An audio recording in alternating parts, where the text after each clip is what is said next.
अस्सलाम वालेकुम। आज का जो हमारा टॉपिक है वो है एटम के बारे में। What is an atom. Atom का जो है स्ट्रक्चर है वो दिया गया है। दरम्यान में न्यूक्लियस है, बैरोनी शेल्स हैं, इलेक्ट्रॉन्स हैं। इलेक्ट्रॉन को ब्लैक कलर से, प्रोटॉन को ग्रीन कलर से और न्यूट्रॉन को जो है ना रेड कलर से दिखाया गया है। अब यहाँ पे मुख्तलिफ एटम्स की जो है ना इलेक्ट्रॉन्स की वो शेयरिंग की गई है। ये कोई रैंडम हमारे पास एटम है जिसका फर्स्ट सेकंड और थर्ड शेल्स है हमारे पास। और नेक्स्ट यहाँ पे एटम्स के जो इलेक्ट्रॉन्स हैं वो रिवॉल्विंग स्टेट में दिखाए गए हैं। इलेक्ट्रॉन ऑर्बिट है, इलेक्ट्रॉन, प्रोटॉन, न्यूट्रॉन और न्यूक्लियस। अब इस डायग्राम की मज़ीद जो हमारे पास डिमॉन्स्ट्रेशन है वो हम देखते हैं इसकी। What is an atom. What is the simple definition of an atom.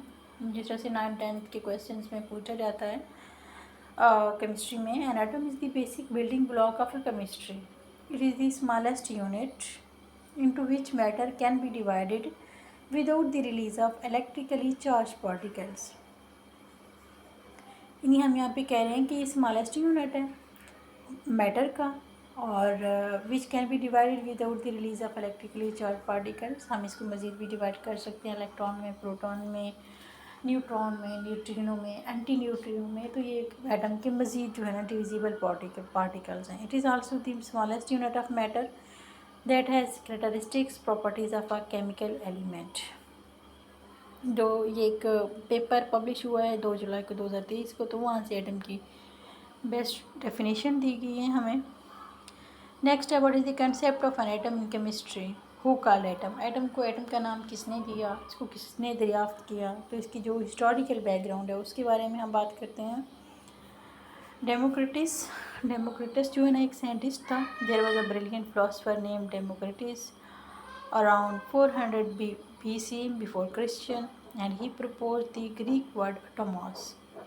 अब जो एटम का जो वर्ड है वो ग्रीक वर्ड से निकला, यूनानी ज़बान के लफ्ज़ से निकला हुआ है एटमॉस से, विच मीन्स अनकटेबल। अनकटेबल मतलब डिविजिबल। मज़ीद हम इसको नहीं कर सकते डिवाइड।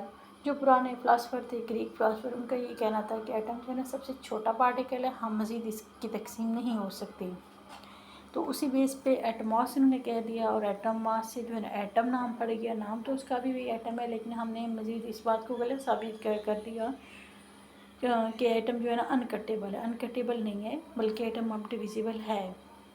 इलेक्ट्रॉन में, प्रोटॉन में, न्यूट्रिनो, एंटी न्यूट्रिनो, तो ये सारे जो है ना एटम के डिविजिबल पार्टिकल्स हैं। And so as he explain all matter was eventually reducible to discrete small particles और एट मास। तो स्टार्ट में यही कहा जाने लगा कि एटम जो है ना मज़ीद नहीं हो सकता, लेकिन अब हम कह सकते हैं कि एटम जो है ना मज़ीद हो सकता है, यानी डिवाइड हो सकता है। What is atom made up of. Atom किसी से मिलके बना होता है। What is atom called. N atom is particle of matter that uniquely defines a chemical element. An atom consist of a central nucleus. Centre में nucleus होता है that is surrounded by one or more negatively charge electrons.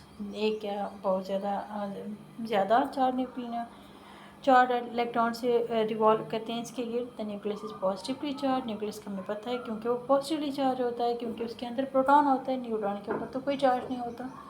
Atom के nucleus में proton की वजह से positive charge हो जाता है और इलेक्ट्रॉन्स के ऊपर नेगेटिवली चार्ज होता है। तो इलेक्ट्रॉन और प्रोटॉन की आपस की जो इलेक्ट्रोस्टैटिक फोर्स ऑफ अट्रैक्शन होती है, वो दोनों आपस में इसको कंबाइंड रखते हैं। And it contains one or more relatively heavy particles known as protons and neutrons. यानी इसमें जो हैवी पार्टिकल्स हैं प्रोटॉन और न्यूट्रॉन ये भी प्रेजेंट होते हैं।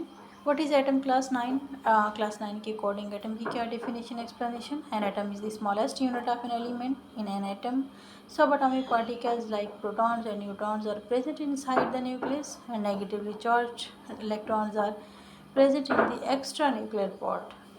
जो नेगेटिवली चार्ज पार्टिकल्स हैं वो वैलेंस शेल में प्रोड्यूस होते हैं, बैरोनी शेल्स में होती हैं, लेकिन जो प्रोटॉन और न्यूट्रॉन है वो एटम के न्यूक्लियस में होते हैं। नेक्स्ट है हमारे पास एटम किसी से मिलके बना हुआ होता है। An atom are composed of a nucleus in the centre containing proton, neutron and electrons surrounding by the nucleus, ये बातें जो हमने की हैं, और इसको हम बना सकते हैं by the fission process of uranium. Big Bang and supernova events are real life example of the formation of atom in a vast quantity.